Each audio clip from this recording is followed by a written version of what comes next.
Hello and welcome to the My Amazon Guy show. My name is Stephen Pope. I'm the founder of My Amazon Guy, and every week, every Friday at noon, I come and answer all of your Amazon questions. So I'm super excited to talk to you guys today. Real quick, though, we're going to talk a little bit about some breaking news from yesterday, where we had Amazon announce that they are going to allow direct-to-consumer brands, that is retail stores, websites, you name it, use Amazon's Prime shipping for their own distribution.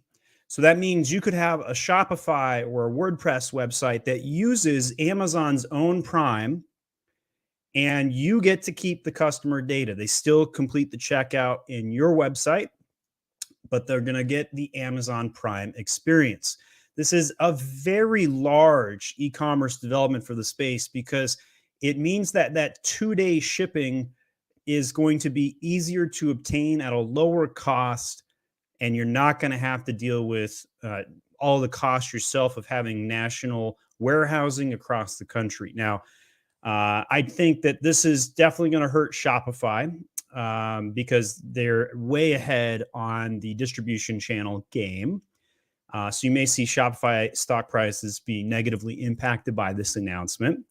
It's a very positive thing for Amazon stockholders because Amazon is going to have additional vertical control over e-commerce. Now, if you didn't know, Amazon is like half the economy.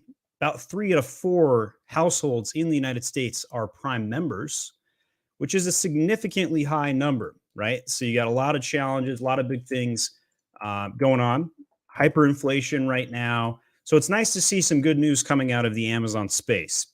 All right.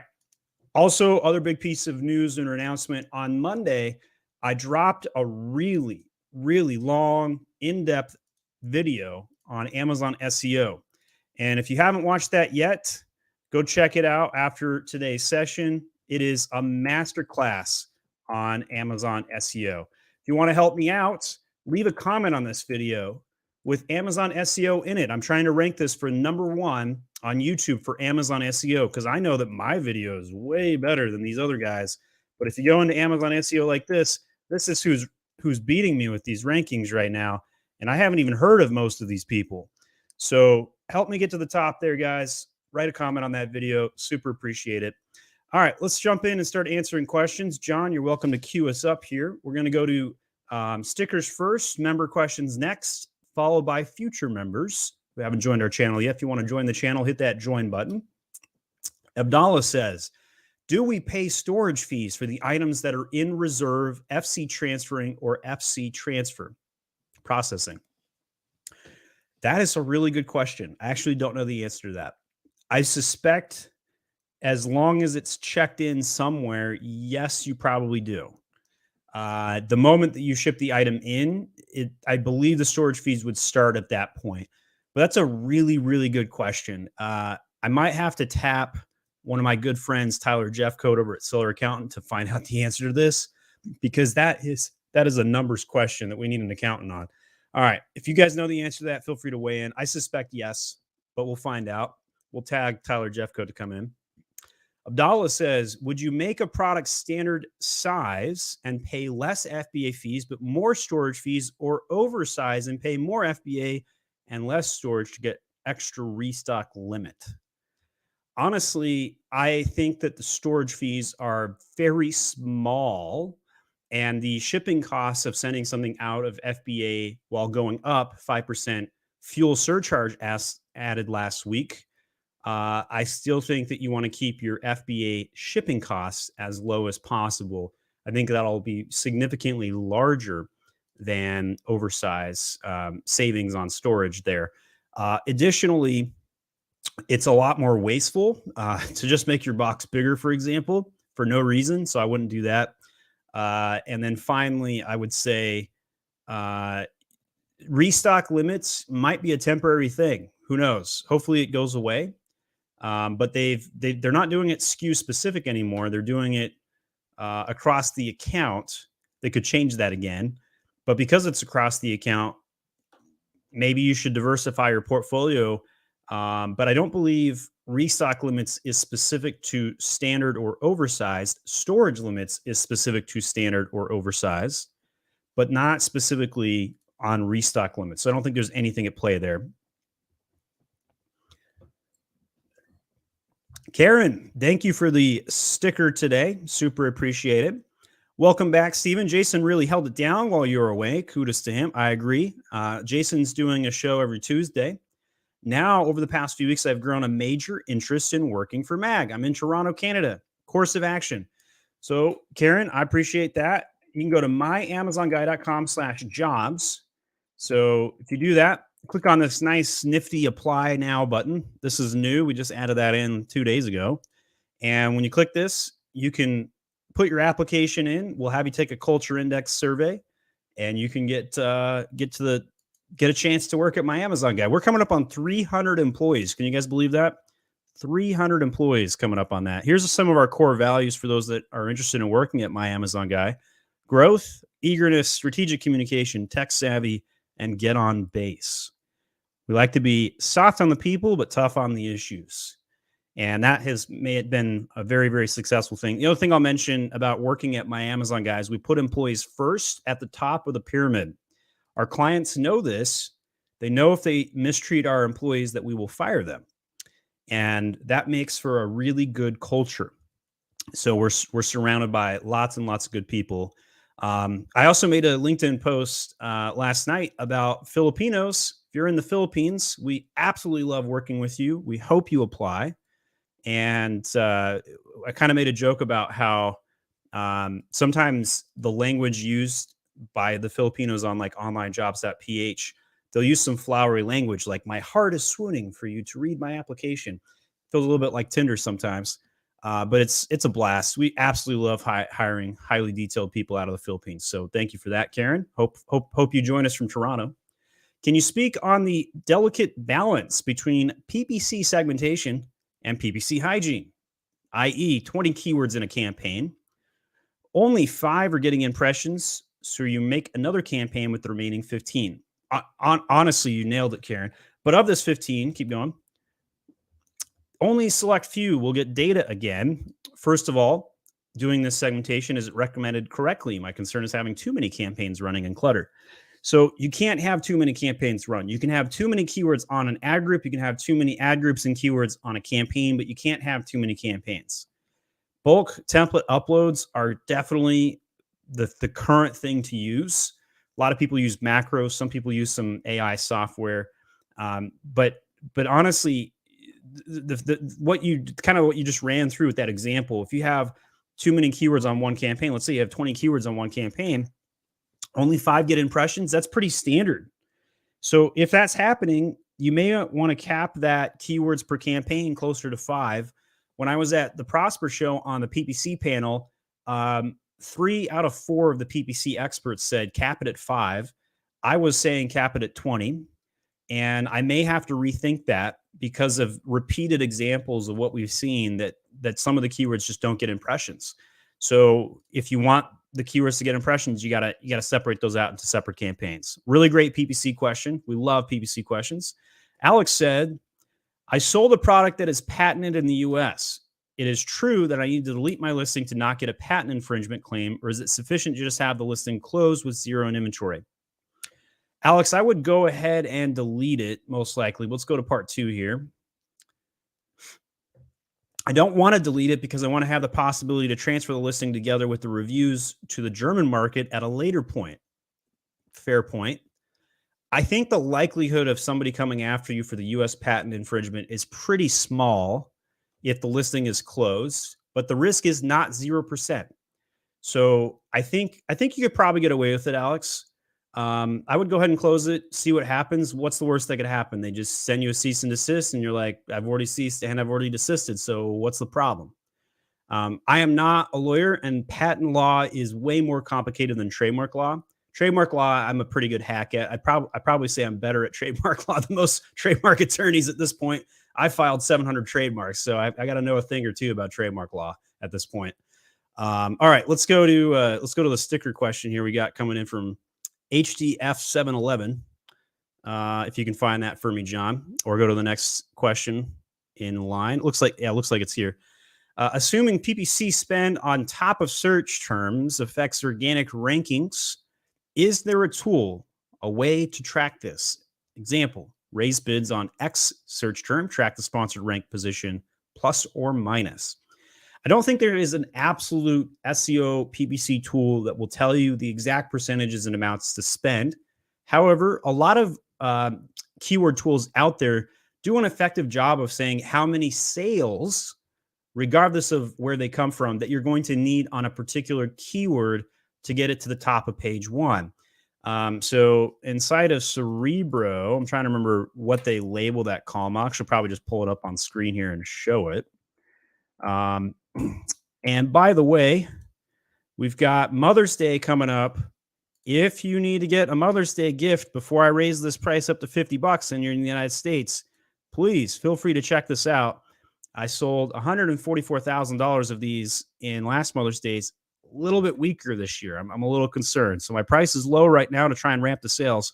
We'll be at $50 here pretty quick. But let's go over to Cerebro. We'll pull up my keywords and let's see if I can.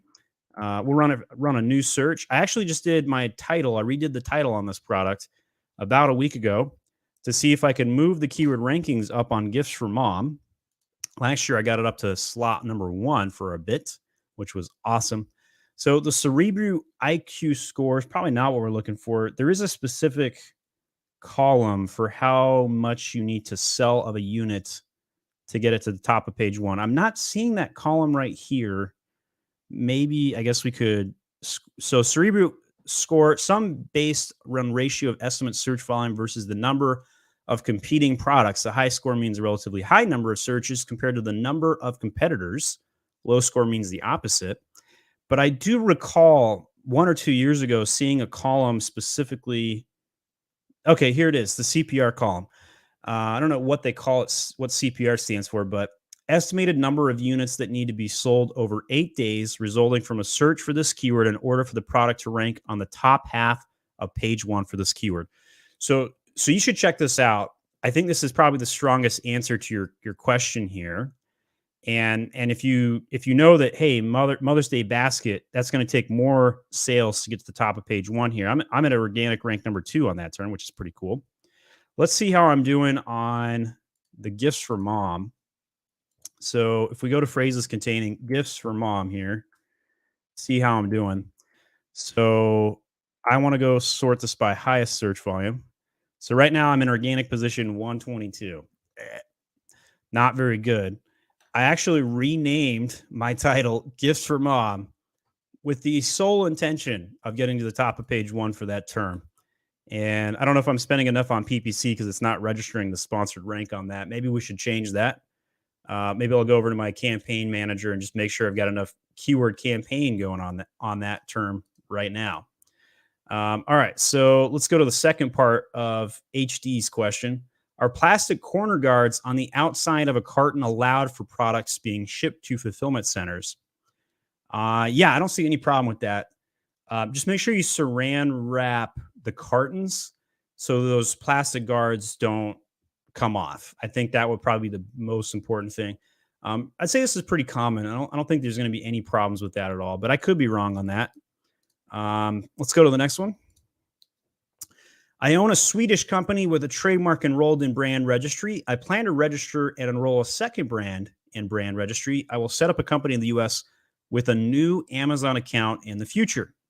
Should I already now register the second brand and apply for Brand Registry with my Swedish company and transfer both brands to the US company in the future? Is it easy to transfer Brand Registry accounts, or should I just wait for the second brand until I have a US company? All right, let's unpack this one. The good news is it's now easier to transfer Brand Registry. I have a video. If you type into Google, my Amazon guy, unenroll Brand Registry, it walks you through how to do this. It's actually very simple these days. It used to be super complicated, super messy, and almost not even worth it. But today, you can now unenroll a brand, and it's not half bad. So I would say go ahead and get your trademark. The trademark's more important than the Brand Registry transfer. And if you're going to open up another Seller Central account, That's really kind of the key here. Now the good news is, I guess, Alex, you probably could go either way on this one, probably, and be successful. Um, if you didn't know, you can get a trademark on Amazon, brand registered in under 7 days. And so that's a service that we offer. We have over 700 different trademarks we filed over the last year and a half. And you can get brand registered in under 7 days. So if you did wait, probably wouldn't be that bad, because you could get the next trademark going on that next account very, very rapidly.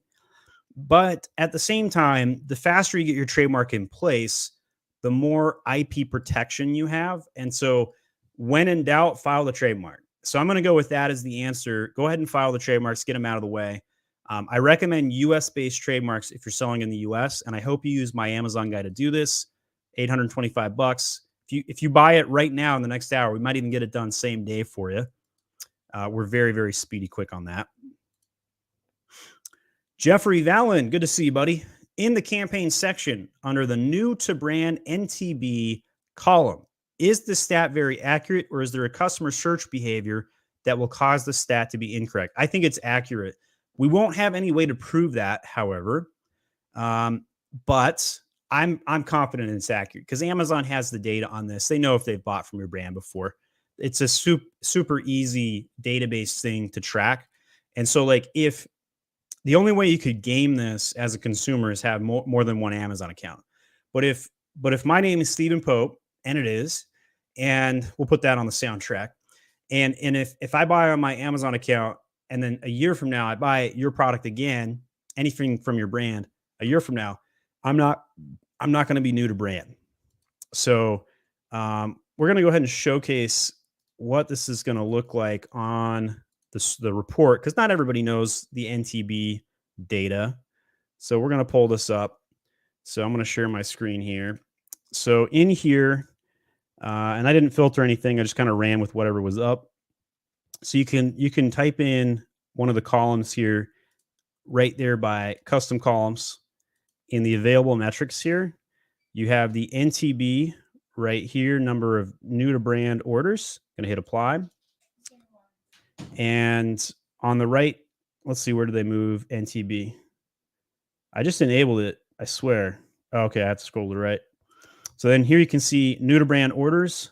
Got a nice 1 right there. So almost all of the purchases of these 363 orders were not new to brand, but the rest were reorders. So that's really interesting. That means that my Mama Shark class gets a ton of repeat customers. It means my lifetime value is high, which is good. Love to see that. All right. So one of the things I said I was going to do is create a keyword campaign, gifts for mom. I'd already done this, I thought. So maybe what I need to do is just go back through my campaign structure and see what's going on with it. Pretty sure I put the keyword in it.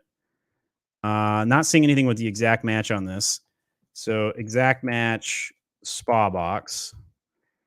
And we're going to grab, let's see. So we're going to grab the keyword here, or grab the ASIN. We're going to create a new campaign for it. And by the way, I just launched a new holster brand on Amazon. I don't even know if my brand store is live yet. We'll check that out next. Show you guys what I'm up to. All right. So we're going to go manual targeting, keyword targeting, and I'm going to go hit enter a list. And I want to do a broad match gifts for mom. So last year I did gifts for mom, broad match, $5,000 on this key. Oh my gosh, the bids are higher this year. Holy crap. So I think the secret's out on this one. I did not have bids this competitive last year. Jeez Louise. And we're going to go, I think I was bidding like $120 last year on this keyword. I did a bunch of videos about how I got to rank 1 on gifts for mom. And I think a few people are bidding on it now. So that's what happens. I share all of my secrets and then people use them. So what do? That's why a lot of people don't share their ASINs or what they're up to on public media, to avoid people copying it. All right. So let's go down to the campaign name. I'm going to put a $100 budget on this. And I'm going to do, I normally start things out at fixed bid, but in this particular case, I know that I'll be at 20 orders like by tomorrow. on this keyword. So we got the right item. We're going to put in a keyword selection of broad match gifts for mom, high bid. And I think we're good. I think I can just hit launch campaign here. All right, so I've got that campaign in the works. I'm going to next go look at my holster brand before we take the next question here. And let's see what I've got live on my holster brand. So I'll pull up one of these. Got a lot of them in the works. We've been building these out. It's taken a long time to manufacture these. We're manufacturing these up in the Carolinas, and really cool products. All right, found one that's live. So we have, I don't even know if we have a sale yet on any of these, but they're American made. My partner and I, we saw an opportunity to launch holsters in the United States. So you notice we're really going emphasis on the American made because we're like one of the only American made holster brands. We'll see how well we do with guns in our images. Amazon could be very, very difficult on us for that. You can see my parentage and my name here ain't doing so well. We're going to have to do better on this, guys. Holster, brand name, parentage, overriding the child's, probably based on the size and the style name conventions. So that's kind of a big problem. So we got challenges there. Parentage, title, overriding children. We couldn't see this ahead of time because on the back end, here's what the child's actually look like. So you can see them like this. Here's what it's supposed to look like. Active inventory available. Click on it. What do we actually see? This rubbish, which is no good. Nobody's going to find the product like that. So we're going to have to really, really optimize the parent title right now because we're having some struggles with that. So we can go over to my orders report. Let's go to my orders report and see if anything for Holstead is sold yet. I think we just launched this like in the last 12 hours. And we don't want order, we want product name, I think. Nothing yet. All right, so we don't have a single product order yet for holster and holsters. I usually like to launch things on Sundays and Mondays, but we're going with like a shallow launch plan on this one. So if you look at my inventory levels here, super shallow on the availabilities, onesie twosies. So it doesn't like there's no honeymoon period that's going to benefit me on holsters because we're so heavy on SKU count and the variation names and all that. All right, let's go to the next one. How is the new search analytics dashboard? So I think that the search query report is the coolest thing ever. And you have the ability to do a heck of a ton of stuff with it. But the analytics report's not nearly as cool as this. So if we look at the search query report, and I spent a lot of time on this in some of our newest videos, in here, you can see market share. If you guys haven't checked out the search query performance report, you need to. You can see market share for all of your impressions. How many impressions are you getting? So if we go to Age of Sage, let's check that out. So my mom box, Mother's Day gifts, right here, you can see this one. I have a market share of 0.5, basically half a percentage point for my mom box. There's a huge amount of related terms that are not specifically this one term, but on this one term at 2,314 search volume, I have half a percentage of the impressions, 1% of the clicks, and 0% of the add to carts. That's never a good thing to see. And 0% of the brand share. So the data available on search has never been better. You really, really need to go dig in to the search query performance report. And if you haven't yet watched our SEO video, the masterclass we dropped on Monday, I'd go in great detail on how Amazon SEO works, soup to nuts, start to finish, all the phases we do at Amazon, at My Amazon Guy, and check that out. In case you were talking about the brand search analytics dashboard in here, there's additional data inside of brand analytics where you can see search terms. These are the highest volume search terms across all of Amazon. So a lot of people are buying dresses right now. Squishmallow, is that like a brand name? Must be. Okay, so those things are going hot right now for whatever reason. And you can see all the things that are doing well, obviously with the Easter stuff. That'll fall off here in the next week or so. You can go in and look at search terms like this. You can go look at market basket analysis, demographics. So what's interesting is that 95% of the people who watch my YouTube channel are male. It's really that high. But the brand analytics of my brand, if we scroll down and look at this, is 73% female. So I sell primarily female brands. Now, this is going to change with my holster brand, I highly suspect, because mostly men are going to buy those. And I don't believe on this report they let you select. Okay, they do. They let you select the brand. So you can go in here and see which brand is doing what on your brand analytics. So a lot of great analytics data to check out. Highly recommend it. Jahil says, ever since your PPC course, I've been using fixed bids a lot more. I feel like it's better than up and down because my bid is $1. The next highest is at 0.8. I'll win the bid at 0.81. By the way, even if you're doing fixed bids or up and down, you'll still win at 0.81 usually, which I feel is better than up and down, deciding on whether I win a bid or not based on their assumption. Thoughts on this being better move or viable option right now? So I like fixed bids when I first start out a campaign because you need data. Amazon's not smart enough to know when to push it up, when to push it down. But no matter if it pushes up or down on the bid, if the next guy over is bidding less than you, you're still only going to pay the maximum amount of the auction. So if the bid's at 0.8 and you bid $1, whether the type that you're using, you'll usually pay about 81 cents. I say usually because Amazon has been evolving this to be a little bit more of a relevancy question. That is, PPC relevancy will give you a discount. So if Amazon knows that you have a 3 times higher conversion rate than your competitor, and your competitor bid 80 cents and you bid $1, they might give you the bid at 0.65 because they would rather you get the impressions because Amazon knows you convert better.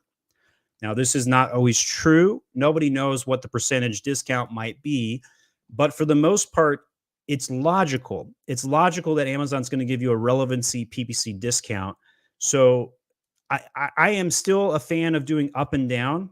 Once a campaign has 20 orders on it, I'll use down only if I'm really cost sensitive right now, or if PPC costs are a little too high for my liking on a particular campaign.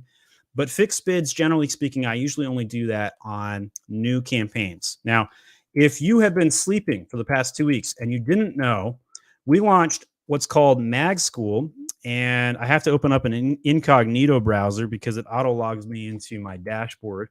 We've had 3,500 people sign up for the courses. Almost all of the courses are at $10. We have the PPC course at 20 because that one's a little bit harder to build. Took a lot more effort. And if you go to mag-school.com, you can enroll in a catalog course, a design course, a PPC course, an SEO course for $10 to $20 a piece. These are really, really good pieces of arts. We've had phenomenal feedback. You can see a bunch of the testimonials down here. In fact, this gentleman right here, he took the course and then he applied to work at My Amazon Guy and he got the job. You can see other MAG School testimonials. Thousands of them have been pouring in. It's really been that big. John, nice job on the banner there. And so you can see just testimonial after testimonial. I don't actually see like okay, here, that's weird. Kind of bad UI on that. But you can see people are posting these certificates on LinkedIn, and there's screenshots of all these testimonials. mag-school.com, PPC courses for $10, $20 on the PPC one. And so we need to change our learners up to 3,500. We've had a lot going on. We're going to launch more courses as quickly as we can. It is super time intensive. We don't actually make any money on this at all. Actually lose money on it, truth be told. And the reason we're doing it is for branding and giving back to the Amazon community, because I decided that the number one thing in the world that we're best at, better than anybody else, is Amazon education. We have 1,000 YouTube videos. We have all these courses that we're now coming out with. We hire a bunch of interns. And so we're really trying to do justice with that and allow everybody who may not have a big income to enroll in these courses when all the other courses cost $1,000. So check that out, mag-school.com, enroll in some courses. All right, so let's go to the next question. Actually, before we do that, I'm going to give out a free couple of course coupons here. We'll do the first 5 people that enroll with this. We'll be able to get a free course. Now I have to actually create this coupon code on the fly here, so I need a second for that. But we're going to say Mag Friday, 100% off any course, and the code is going to be. I gotta make sure I did this right. Save. Did I do it right? Nope, not quite. I don't think. I got to make sure I put a cap on this. So we're going to do delete on that, create coupon, all products, quantity 5. Create coupon, save. Okay. So here's the coupon, guys. If you guys would like to get a free course at My Amazon Guys Mag School, use promo code MAGFriday. That is in all caps. First 5 people to use it, you'll get a free course at mag-school.com. Gives you a little bit of benefit for joining us live. Thank you for joining us live today. All right, John, let's go to the next question. Jaheel says, not sure if I asked you or Jason this yet, but do you recommend any inspection companies? I don't. Although I did a really cool podcast with one probably 2 years ago. I don't even remember their name off the top of my head. But let's see if I can find it. Inspection. It was really cool because he talked about the bribery and all the challenges that were affecting people. So I'm going in Google right now. You guys can watch, or I'll just watch me as I'm trying to find this. Amazon bribery. Well, we got the Travis Marzini exposed video that came up on Google there. But I'm not seeing the one where we had the China bribery. This might be it right here. So Sajag Argwal, I think this is the video you're going to want to watch. Honestly, if I were you, check out this video here because it was really fun talking to this gentleman. And let's see what their name was because I haven't thought about this in a long time. Well, the link is taking a second to load here, but really, really great podcast with Sajag Arwal. Mavli was the company. So check out Mavli. We'll put, I think this is an actual affiliate code for me. So if you guys use that, I might get credit for it. I'm not sure, to be honest. But check that one out, Mavli. Really, really cool podcast as well. Let's go to the next one. Vasil says, is it worth going into frozen grocery items on Amazon Fresh? And do ads work the same for those types of grocery items? The ads work the same. However, we've only had one client in Amazon Fresh, and they only put us in the state of New York. So there's some challenges with that because if you're in Amazon Fresh in only one state, that's a problem. And so I don't know how the program works entirely, truth be told, but it's very hard to get into and it might be invite only. So I don't know how to get you into that program. Most of these smaller Amazon programs that Amazon starts, like Accelerator, if any of you have been receiving an email about the Amazon Accelerator program, it freaking sucks. They take 6% of your margin and give you nothing. They sell you a bill of goods. It's terrible. Most Amazon programs are usually pretty stinky. So anytime something comes out, take it with a grain of salt. Don't necessarily just sign up immediately for it. I think Amazon Fresh is fine. There's nothing wrong with the program. I just think it's just a lot of work and maybe not give you as much return. Generally not something I'd walk into. What are your thoughts on the power banks, portable chargers for phones category in Amazon? Super competitive. Unless you have one of the longest lasting battery life and it's like new to market, it's going to be rough. Now, we did do some work for a company called Chargy, and we were able to help them out. Really, really fun product. But their products got a little outdated, and so they were losing some market share because of that. Let's see. Yeah, so I actually have one of these power banks, and the power bank on it is smaller because they're a little outdated these days. So you really have to go, if you're going to do one of those portable chargers, you have to have an amazingly lasting, fast charging battery. And if you don't have that, I wouldn't do it. Just saw through vidIQ that you now have 2.5 million views on your YouTube channel. Congrats. Thank you. Appreciate it. We've had a lot of people check us out on YouTube. That's fantastic branding, obviously. And every one of you guys makes it happen. So if you like today's video, smash that like button. And if you want to help us out with the YouTube algorithm, write a comment on the video. Especially if you're watching this on the replay, type in Amazon SEO. I really want to be ranked #1 on YouTube for Amazon SEO.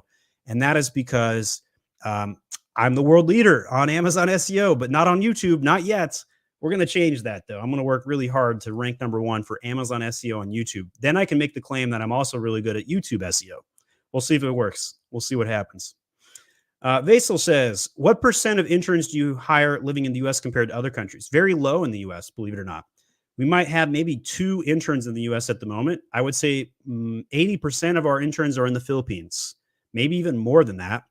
Probably next up, 10 or 15% in Pakistan, and the rest kind of worldwide. We'll hire anybody from any country as long as they're competent. I don't care about your experience. I like your culture. I like your competency. We'll hire you. Go apply at myamazonguy.com/jobs. We'll check you out. What's an easy way to check if a product on Amazon is patented? I actually don't know the answer to this. If anyone watching this does, even in the replay, please add a comment. Patents are just such a very different form of law. Trademark's super easy. Why don't I show you guys how to look up a trademark? You can actually Google trademark lookup for this. And the top link goes to uspto.gov. In here, hit search on the trademark database, basic word mark search, and you can see other things that I've looked up previously. So let's type in age of sage. Boom. You can see there's my trademark right there. You can see it's live, its registration number, and much, much more. So very easy to look up trademarks. Patents, not so much. I have no idea how to look up a patent. If anybody has a good link for that, please post that resource. Ravi says, if I want to sell a branded product, do I need to get permission from the brand owner? It's ideal. It's definitely ideal, because if you don't, they may claim you're selling a counterfeit good. That doesn't mean that's accurate, but it can be a problem. All right, we're going to try. So StreamYard just got this cool background music thing. So this is dance pop, daydreaming here. Let's turn daydreaming on. We got feeding the ducks, into space, night driving. Any of those background musics, and I put it super, super low. I don't know how much you can hear it. Here, I'll pull it up for just a second. Now it's at 50 volume.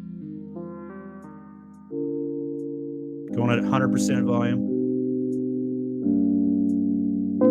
So I don't know if background music good or bad. Let me know in the comment section whether you think it's good or bad. But do you need to get permission from the brand owner to sell on Amazon? Technically, no. If you are selling a like item that is the exact item that is, and you've sourced it ethically, you could sell it on Amazon. Now, here is why that's not a good strategy. At any point in time, that brand owner may not like your distribution, may throw a hissy fit, and you're way better off developing your own private label. A lot of new Amazon sellers will make the mistake of saying, oh, I can make this. I'll make it myself, and then sell on the Amazon. That's not correct. That's not ethical. But if you are sourcing the item from the same manufacturer that they are using, or you're buying it from one of their wholesale distributors, that's technically okay. Not a good idea, but technically okay. All right, good question on that. I was curious to know how to track the organic ranking changes on a search term related to the PPC spend on the same search term. So what I would do with that, over in almost all SEO keyword tools do this at this point, but my choice at this time is to use Helium 10. And inside of the tools here, you can go to The keyword tracker. Let's see if I can find it. Here we go. I need to put a star next to that. Oh, it was in my stars. Shoot, now it's, there we go. Keyword tracker on the left. So it's in the top right if you haven't favorited it yet. And in here, we can go to, let's just go in my smudge sticks here. Actually, I'm really curious about my mom box. Gift for mom. Let's see if I can get my mom box up here. All right, I'm going to have to go grab my ASIN to find my own product, apparently. So stand by, grab my own ASIN. I have it up somewhere. All right, got that. And let's see how many keywords are changing. So if we look at the trends, are there more trends up or more trends down? Did we move the needle? So here are keywords that are trending upward, right? So back on April 9th, I was in position 16. Today, I'm in position 1, Mother's Day spa gifts, which is good. That's good. We like to see that. So you can see all the spa keywords are trending upward, all of them. Pretty much everything on the 16th switched around. So what was the 16th? So that was Saturday. That was the day I made my video for the SEO video that I released on Monday. So I made changes on Saturday, but notice how it actually made it worse for 24 hours. So I made the changes on the 16th, and we see a trend here of it going down before it goes up. Isn't that interesting? So sometimes you got to wait an extra 48 hours before you judge the results, because I actually made it worse for 24 hours and they all jumped up. Now, mind you, the word spa was actually removed from my listing. So here's the listing title that I changed, and the word spa was removed from my title. So I actually improved my keyword ranking with the removal of the spa language. So that's kind of interesting by itself. We'll throw this up here. Okay, and let's see how else I did. So +4 there. All these are trending correctly for the most part. Let's see if there's gift set for Women's Mother's Day. That's going up. That's good. Here's a big one. Mother's Day gifts package. I moved 37 units positions up on the keyword rankings. I was kind of hoping to see any negatives, but everything's on the way up. That's good. Mom spa +15 on that.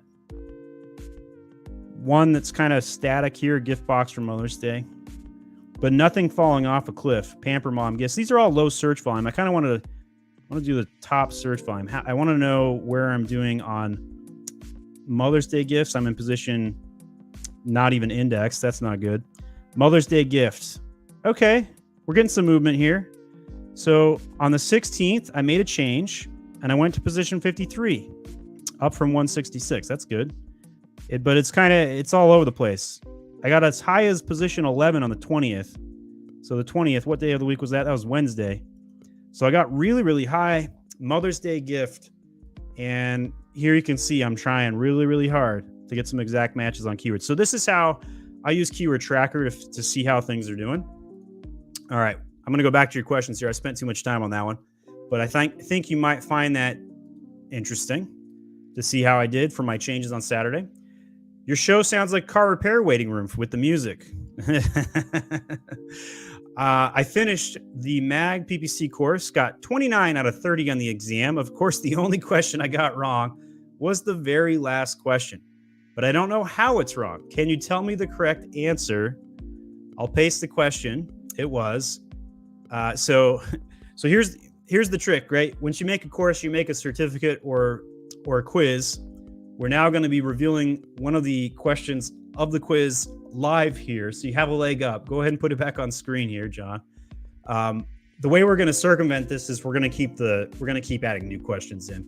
The question was, if you are bidding 50 cents for a keyword and the next bidder in the auction is bidding 0.3, how much would you pay per click if you have fixed bids? I put the answer is 0.5. The answer is 0.31, and that's because fixed bids is just the modifier of your bid.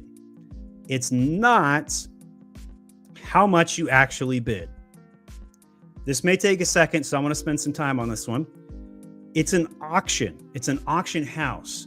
So no matter what methodology you use to bid up or down, that does not dictate your actual price that you pay.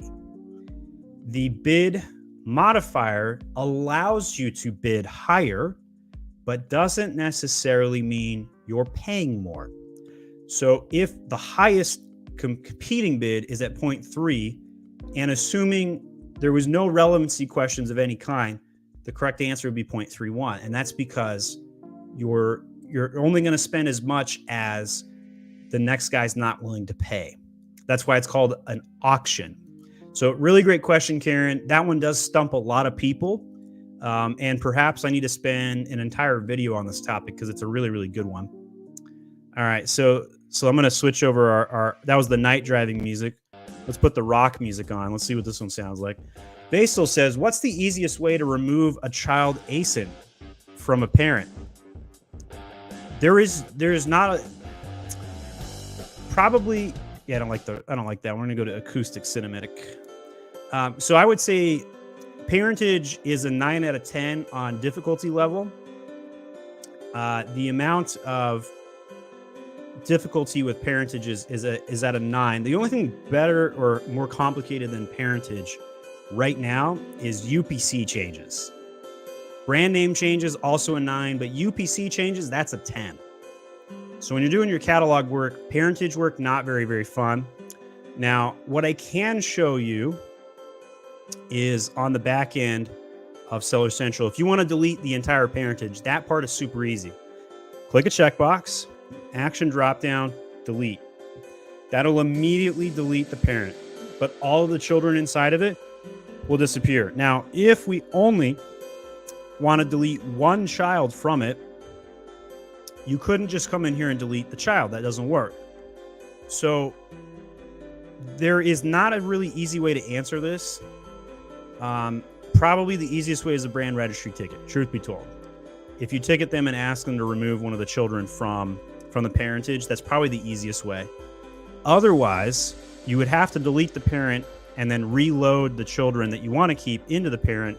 So I guess you could do a download of your catalog data. Download the catalog data, back it up, and then delete the parent, and then just simply change the child to not be attached to the parent. So I know what I'm talking about is all theoretical. Until you see it, it's kind of a little complicated. But give that a whirl. Let me know how it goes for you. I recently read a top-selling e-commerce book. The author did FBA. In the book, he preached for Amazon sellers to first identify a target customer, then think of products they already buy. So customer avatar first. Launch 3 to 5 products, all for that same customer avatar. This is contrary to current formulas where people think of products with specific sets of data to sell first and customers to serve second. Thoughts? I think it's a good methodology, honestly.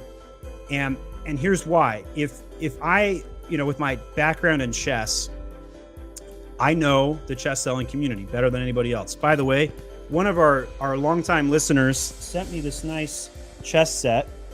I'll pull it up on screen. Because they knew I was a chess player. This is from the One Millennium brand. And what it does is you play the chess pieces, it's electronic, and it will actually track the algebraic notation of playing the chess set. Really, really cool product. So thank you for sending that product to me. And it was their way of saying thanks for all the content and help we gave them. Longtime fan of the channel.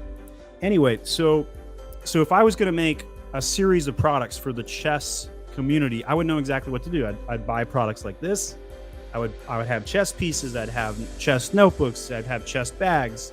And the customer avatar goes on and on and on and on. So my wife Emily says, not feeling the acoustic. All right, we'll turn off the background music. I just had to test it out, see what you guys thought. So it makes it a lot easier to make a brand if you think of the customer first. So think about it this way. If I'm an Amazon agency and I tried to sell my stuff to you guys, and I said, you guys have to buy it this way, there's a strong portion of you to be like, I'm out, right? But if I then said, how would you like to buy? And you answered that question, and then I gave you how you wanted to buy, you'd be far more likely to sign up with my Amazon guy. So the same thing with a customer avatar. If you can identify how they like to buy, that's the number one marketing question in the world. How does the customer like to buy? It's not what their problem is. It's not how old are they. No, it's how does the customer like to buy? So if you understand the customer avatar, you can then answer that question very easily. A chess player is going to be intellectual. They're going to want speed. They're going to want power use of the items. They want to be able to have long-term durability and stuff like that, right? And they're going to be male, most likely. 98% male chess playing community. So people say background music distracting, not feeling the acoustic. What app are you using to mirror YouTube questions to live stream? I'm using StreamYard to do that. So, all right. Thank you for the feedback, guys. We won't do the background music. Got to test things out occasionally. Let's go to Josh's question here. Thank you for the sticker. Happy Friday. Right back at you, Josh. Should I add plural versions of words in my ads? Should I add a plural version of keywords in my listing? Example, bag and bags. I would say on a simple plural with an S, not needed. Exact match keywords might be the one exception. There's a debate about that. But broad match, definitely don't need it. Phrase match, definitely don't need it. On a title, probably not. What I would typically do is go for an exact match somewhere on the listing, though, for both of them. So if you could have an alt text have an exact match of bag and bags being in the copy, you're probably going to be okay for indexing standpoints. Great question on the plural words here. But you also asked, how can I reduce Amazon fees? You can't. You can't reduce the Amazon fees. Inflation's out of control. Amazon fees are on the way up. The best thing you could do is raise your prices. Not the answer you want to hear, but that's the real answer. How you combat inflation is by raising prices. Also, keep your fees down by buying product today. Your money that sits in the bank is worth less tomorrow than it is today. Therefore, you need to spend it and put it into a product which is inflation proof. So no way to lower your fees other than don't ship too much crap into Amazon FBA and waste it on storage fees. That is, I guess, technically one answer to your question. If I want to change the brand name of a product that I'm selling, will this cause a problem? No, it won't cause a problem. You won't lose reviews. You won't lose any sales. But it's freaking dang difficult to change the brand name of a product on Amazon. Very, very difficult. And so that's why we charge $1,000 at my Amazon guy to do it, because it's really, really hard work. We don't actually like to take the business on. We just do it as a service, and we put a price tag on it. But it is necessary if you don't have your current brand registered or you accidentally uploaded the wrong proper case. Maybe it's in all caps and you want proper case. Maybe it's in all lowercase. You need proper case. Maybe you loaded generic and you actually had a real brand name. So you're going to have to figure that out and change that brand name. Very, very complicated process. We did this for Adam Heist, in fact. Big fan of Adam. Brand name changes, though, we do offer that as a service. Check us out. Otherwise, follow some of our content on how to do that. Just type in brand name change my Amazon guy into Google. You'll find some stuff. Good afternoon from Lakeland, Florida. Kevin, always good to see you, man. Man, isn't the nice weather down in Florida? How did you choose the holster category? My business partner is a gun fanatic. He has ATF certifications. He has every gun cert you could even possibly imagine, and he's just a genius in manufacturing. So that is how we chose the holster category. I am personally category agnostic, although I love the gift category personally. Because it just makes people feel good to give them a gift, right? Like, no customer service with gift giving. It's just simply make them smile, make them feel good. You're selling good feelings. But we're getting into holsters, very difficult category. I don't recommend it. I'm just doing it because I know we can sell a lot of them wholesale. Amazon is an afterthought on this one. Great question on that. Barack says, my competitor is targeting my ASIN. How should I defend my ASIN? Should I use sponsored products targeting or sponsor brands?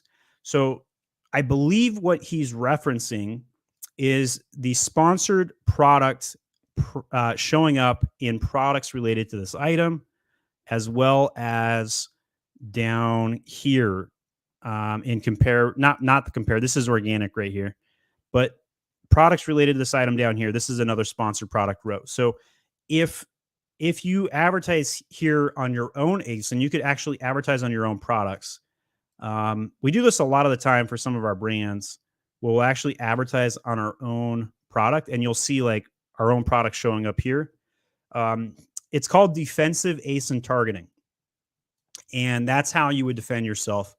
The other thing too is you could show up on their product, but the problem is it could be cost prohibitive.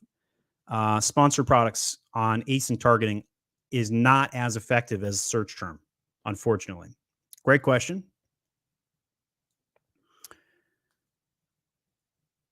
I see a chessboard in the background. Looks cool. Yes, it does. And I gave you the shout out, Jeff. So hope you enjoyed that. You are doing great with employment at MAG. If I don't have solid rules with the products I work with, I would apply. So yeah, I mean, anybody's welcome to apply. You're welcome to keep a side hustle as long as you can keep a full-time job with us. We do encourage people to have their own Amazon accounts, which is a huge advantage for us as a company because many agencies prohibit you having your own products. So yeah, it's a great place to work. Can you comment on how to optimize bids? 3 scenarios: plus 100% ACoS, 70%, and 45% ACoS. How would you adjust the bid percentages? Target 30%. So the one at 100% may not be salvageable, but what I would do is I would cut the bids probably 30 to 40% and see what happens. The other thing I would do is probably on both campaigns, look at the search term report and look for keywords to negate. If there are keywords that are not performing well, you want to negate them. That doesn't mean the whole campaign needs to be thrown away, but there are search term reports, and this is the best place to start your optimization efforts. So what I'm going to do is I'm going to demo this live on my own account. Last 30 days, I have a 50% ACoS, 7,800 in spend, 15,000 in sales. And in here, we're going to go into one of my top campaigns. So let's see what we got. Here's a broad match for smudge sticks. Looks pretty good.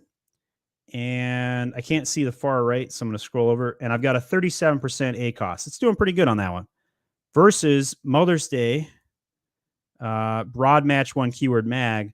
So it looks like my team probably turned this one off on me because the ACoS was at 130%. So let's see what they did here. Let's see what happened. And in here, we're going to click into the ad group. And okay, so there was too many products on this one. That's why this one didn't work. There was just way too many products. So I didn't actually build this one myself, but we were chasing gifts for mom. And the bid at 161 right there, and you can see it didn't work. And the reason it didn't work is there's too many products on it. So that one's not salvageable. So the one I recreated today is gonna perform better. This one is tapping out a budget at 44% ACoS. So I'm gonna go ahead and increase the budget right here up to 40. Get that going. We got another one that's kind of at $13 at low budget at 55%. That was a little okay. All right, so in here, let's go into the campaign. Broad match smudge sticks, mixed products, and it's got all of them advertising. What's interesting is the ACoS is lower on the $12 one, but Amazon is pushing all of the traffic to the 3-pack. This is cannibalization between the products, which is why you want to consider making their own campaigns. Now, in this particular case, it's just a size difference, so it doesn't make sense to put it in its own campaign. But ACoS significantly better there. Isn't that interesting? All right, so let's go to the targeting. Here you can see all the keyword targets we're going for. Witchcraft supplies. Oh man, sometimes it makes me funny when we launch a product, we do the keyword data later, and we see what people are doing. So here is the spend sorted top to bottom. Almost all of the data is coming in off of Sage candles for cleansing house. Boom, 217 orders on this. It's not even a candle. So in here, you would look through the search tree report. So this is the biggest answer to Jason's question. Negate keywords that don't work on broad match. So this particular campaign does not have significant data outside of that one keyword. There's not a lot we can do with it. But let's say white sage smudge sticks spent $50 and has no sales. What I would do, I'd come in here and add as a negative phrase. That's the best way to lower ACoS, is to negate keywords on broad match and auto campaigns. We already negated this one, organic. So the word organic did not work. We negated that one right here. We had an 86% ACoS compared to under 40% on the rest of it. Witchcraft supplies, not working too well yet. Had to test it. Don't have enough data yet. Probably not what they're looking for, though. All right, let's go to the next. Frostax says, I outbid all of my competition. Why am I only appearing at the top 70% of the time? Amazon likes to see rotation. So you're not going to get full control, even if you're bidding the highest. They do rotate it around.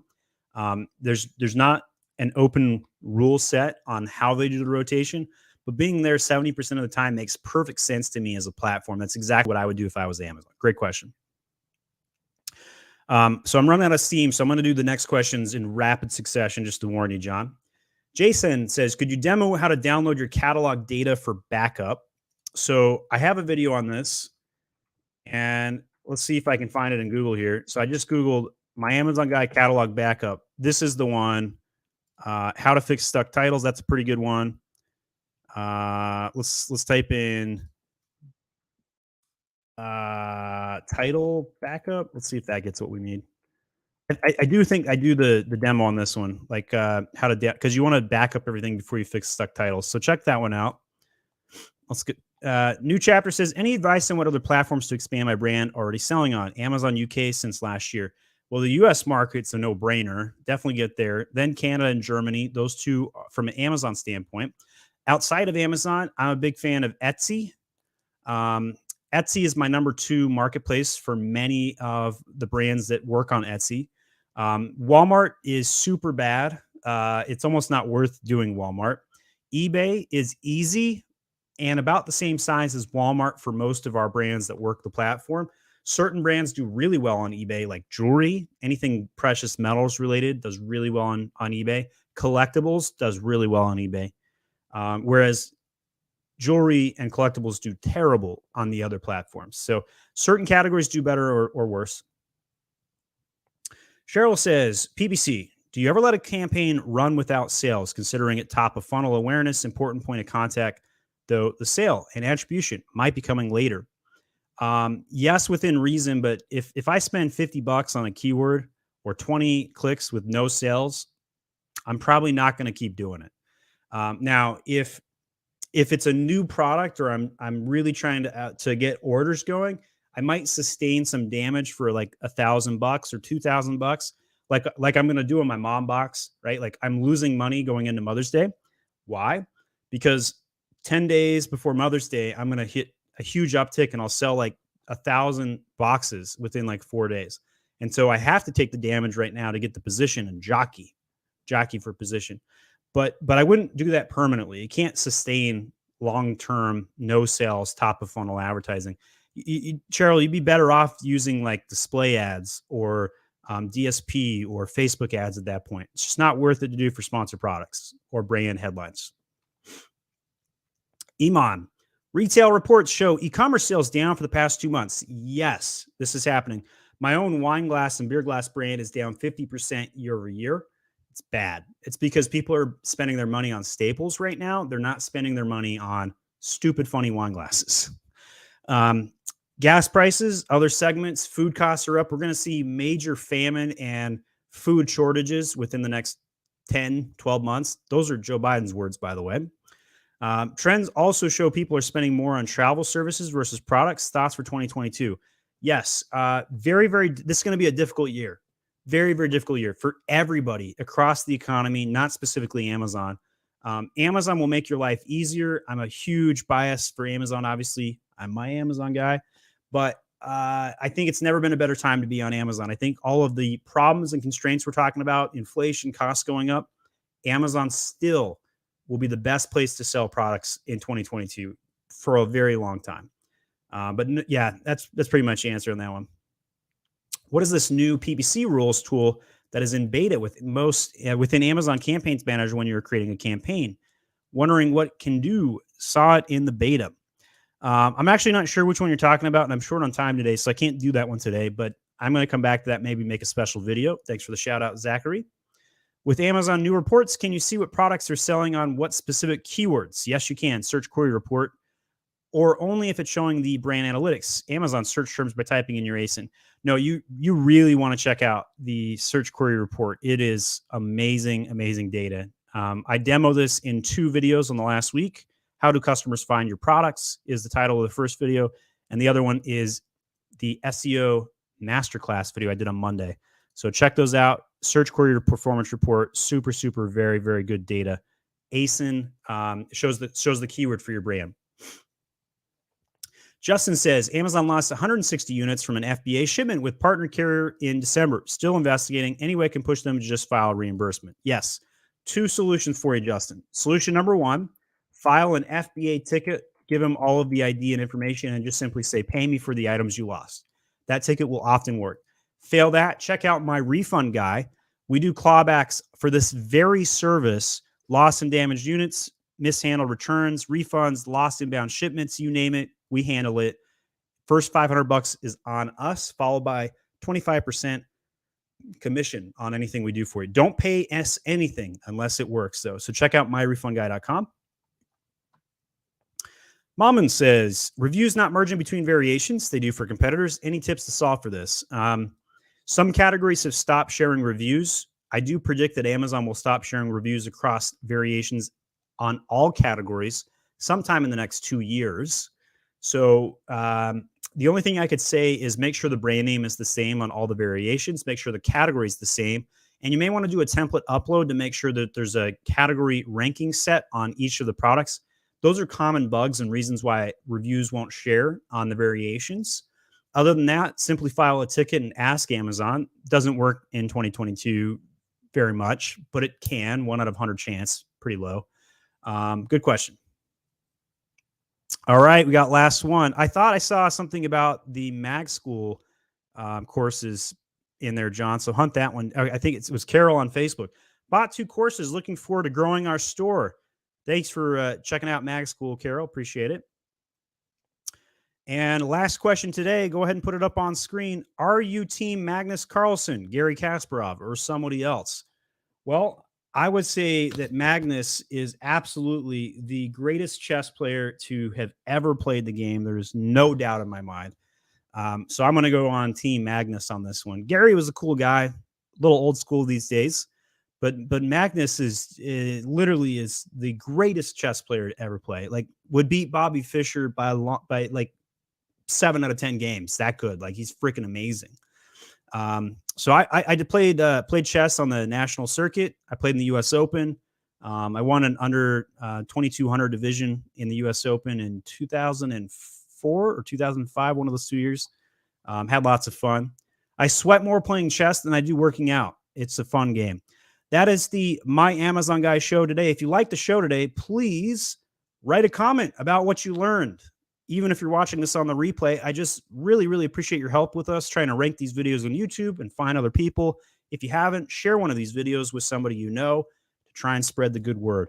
Every Friday at noon Eastern Standard Time, I come and answer any question about Amazon. My name is Stephen Pope, and I'm the founder of My Amazon Guy, MAG School, My Refund Guy, Filing Trademarks Guy, and many, many other things. We appreciate everything, all the things you guys do. You guys have a great weekend. Peace.